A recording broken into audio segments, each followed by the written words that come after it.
আসসালামু আলাইকুম। আমি তৌফিকুল। আমাদের গল্প ইউটিউব চ্যানেল থেকে আপনাদের সবাইকে স্বাগতম। আশা করি আপনারা সবাই ভালো আছেন। আলহামদুলিল্লাহ, আপনাদের দোয়ায় আমিও ভালো আছি। তো আমি গত ২টা পর্ব দিয়েছিলাম আমার ইতালির লাইফস্টাইল নিয়ে, যে আমি কীভাবে এখানে শুরু করলাম, বা আপনারা কীভাবে ইতালিতে আসলে শুরু করবেন, বা নতুনদের জন্য কীভাবে ইতালি বা কেমন ইতালি সেই সম্বন্ধে একটু ধারণা দেওয়ার চেষ্টা করেছি। তো আমার পরবর্তী ভিডিওগুলো আমি ইতালি কীভাবে কি মানে নতুনদের জন্য কীভাবে শুরু করা যায় বা কীভাবে করতে হয়, আমি সেই বিষয়ে আসলে আলোচনা করার জন্যই আমি মনস্থির করেছিলাম। কিন্তু আমার কয়েকটা আমার ফেসবুক পেজে কয়েকটা মেসেজ আসছে যে ভাইয়া রোমানিয়ার আপডেট কী, ভাইয়া রোমানিয়া সম্বন্ধে আপডেট আছে কি না, এই ধরনের বেশ কিছু কমেন্ট, কিছু মেসেজ আমি পেয়েছি। যদিও আমি ওইভাবে কন্টেন্ট ক্রিয়েটর নই, আমি শুধু জাস্ট খালি ইনফরমেশন শেয়ার করি আপনাদের সাথে। আমার ব্যক্তিগত লাইফে যেগুলো হয় সেগুলোকে আমি একসাথে গ্যাদার করে আপনাদের সাথে সেগুলো শেয়ার করি, অন্য কিছু না। তো আমি রোমানিয়া সম্বন্ধে একটু স্টাডি করেছি গত 2-3 দিন। সেই 2-3 দিন স্টাডি করার ফলাফল আমি যেটা পেয়েছি সেটা হচ্ছে, আপনারা সবাই জানেন যে বাংলাদেশ ভারতের এখন কূটনৈতিক অবস্থা খুব একটা ভালো না।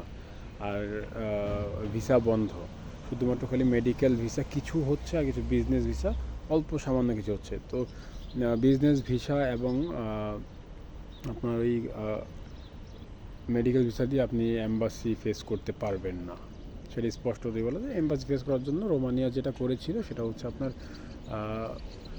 যে ভিজিট ভিসা, সেই ভিজিট ভিসাটা আপনার ওরা অ্যালাউ করেছিল, আর হচ্ছে আপনার ডাবল এন্ট্রি ভিসা। তো যেই দুইটা ভিসা এখন টোটালি পুরোপুরি অফ, 100% অফ।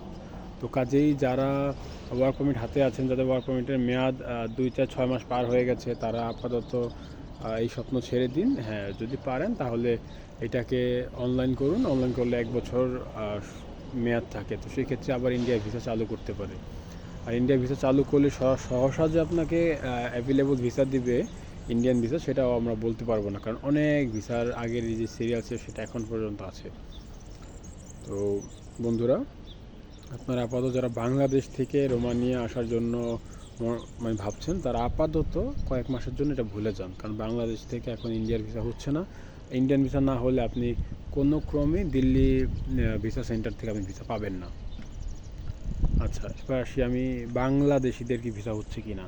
হ্যাঁ, দিল্লি বাদে যে অন্য যে ভিসা সেন্টারগুলো আছে সেখানে যদি আপনি অ্যাপ্লাই করে শিডিউল পান, সেক্ষেত্রে আপনি অহরহ ভিসা, যেমন আপনার বর্তমানে কাতার, দুবাই, মালয়েশিয়া, ইভেন সৌদি, এই জায়গাগুলো থেকে আপনার অহরহ ভিসা হচ্ছে। আমার সাথে ল্যাঙ্গুয়েজ ক্লাসে একটা ছেলের পরিচয় হয়েছে, ও রোমানিয়া আসছে মালয়েশিয়া হয়ে। ও বললো, ভাইয়া আমরা প্রায় 18 জন ইন্টারভিউ দিয়েছিল, আমাদের সবাই ভিসা পেয়েছে, এবং আমরা বিভিন্ন কোম্পানিতে এসেছি। ওরা অনেকেই আছে, কিন্তু আমি আসতে বাধ্য হয়েছি।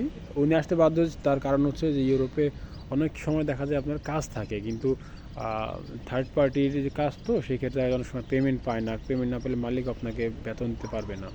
তো ওই ছেলেটা 2 মাস কাজ করেছে, কিন্তু কোনো বেতন পায়নি। পরেও ও যেহেতু এখন রোমানিয়া সেনজেন কান্ট্রি, সেক্ষেত্রে সে আপ ডাউন টিকিট কেটে সে ইতালিতে চলে আসছে।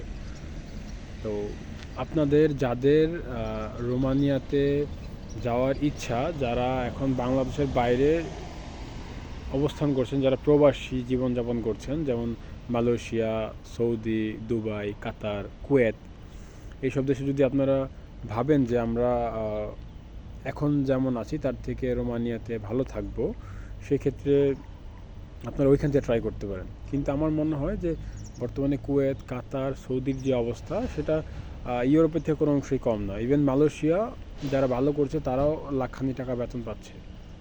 ঠিক আছে, এটা আসলে ডিপেন্ড করে আপনার পরিস্থিতির উপর, আপনি কোন পরিস্থিতিতে আপনার লাইফ লিড করতেছেন, আপনি কোথায় কাজ করছেন, অভিজ্ঞতা কেমন, তার উপর। ইউরোপে শুধু খালি একটাই জীবন যে আপনি ইউরোপের লাইফ লিড করছেন, এই আর কি, এর থেকে বেশি কিছু না। কিন্তু সৌদি, কুয়েত, কাতার, আপনি যেই খাবার ফ্যাসিলিটিগুলো আপনি পাবেন, থাকার যে ফ্যাসিলিটি, সেটা আপনি ইউরোপে নাও পেতে পারেন। আমরা শুধু খালি ইউরোপে আসি একটাই স্বপ্ন নিয়ে, সেটা হচ্ছে যে একটা, যদি বেঁচে থাকি, যদি সব কিছু আল্লাহর সঠিক পথে থাকে, তাহলে একটা আমাদের আগামীর ভবিষ্যৎটা হয়তো বা একটু স্টেবল হবে, এই আর কি। তো আপনারা যারা রোমানিয়ার বিষয়ে জানতে চেয়েছিলেন তাদের কাছে আমার এই একটাই বার্তা যে আপাতত বাংলাদেশ থেকে রোমানিয়ার যে ভিসা সেটা আপাতত মানে বাংলাদেশ থেকে যারা প্রসেস করেন তাদের এখন ভিসা পাওয়ার সম্ভাবনা 0%, কারণ তাদের সে অপশনটাই নাই যে তারা কোথায় গিয়ে ভিসার জন্য অ্যাপ্লাই করবে, কোথায় ভিসা মানে কোথায় যেয়ে তারা করবে। হ্যাঁ, যারা বাংলাদেশ থেকে দুবাই ফেস করবেন, যারা বাংলাদেশে মালয়েশিয়া গিয়ে ফেস করবেন, এই বিষয়টা অনেক জটিল, কিন্তু ভিসা হয় এভাবে। আর যারা মালয়েশিয়াতে বা সৌদি, দুবাই, কাতার, কুয়েতে যারা আছেন তারা প্রসেস করলেই তাদের ভিসা হওয়ার সম্ভাবনা 90 থেকে 95%। তো সবাই ভালো থাকবেন, সুস্থ থাকবেন, আমার জন্য দোয়া করবেন। আর কিছু জানার থাকলে অবশ্যই আমাকে কমেন্ট করে জানাবেন। আর আমার ফেসবুক পেজটাও এই একই নামে, আমার এই ইউটিউব চ্যানেলের সাথে একই নামেই। তো সবাই আমার জন্য দোয়া করবেন, ভালো থাকবেন। আসসালামু আলাইকুম।